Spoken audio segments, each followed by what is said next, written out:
ஸ்லாங்கூர் கோலாலம்பூரில் போலியான அனுமதியுடன் இயங்கி வந்த 22 கேளிக்கை விடுதிகளில் நடத்தப்பட்ட ஓப்ஸ் மெகா அதிரடி சோதனையில் 288 வெளிநாட்டினர் கைது செய்யப்பட்டுள்ளனர்.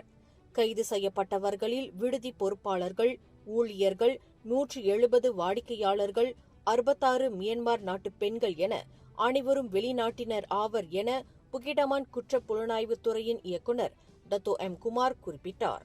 நேற்றிரவு 10:30 மணியளவில் நடத்தப்பட்ட இச்சோதனையின் போது பணம், மதுபானங்கள், பல்வேறு ஆவணங்கள் பறிமுதல் செய்யப்பட்டதாகவும், ஊராட்சி மன்றங்களும் தீயணைப்புத் துறையும் இந்த நடவடிக்கையில் இணைந்து செயல்பட்டதாகவும் காவல்துறை தெரிவித்துள்ளது. குற்றவியல் சட்டம், குடியேற்ற சட்டம் உட்பட பல்வேறு சட்டப் பிரிவுகளின் கீழ் கைது செய்யப்பட்டவர்கள் விசாரிக்கப்பட்டு வருகின்றனர். மேலும் செய்திகளை தெரிந்து கொள்ள கீழே இருக்கும் பெல் பட்டனை அழுத்துங்கள். உங்கள் மகிழ்ச்சியை வெளிப்படுத்த லைக் மற்றும் ஷேர் செய்யுங்கள். தொடர்ந்து திசைகளோடு இணைந்திருக்க சப்ஸ்கிரைப் செய்யுங்கள்.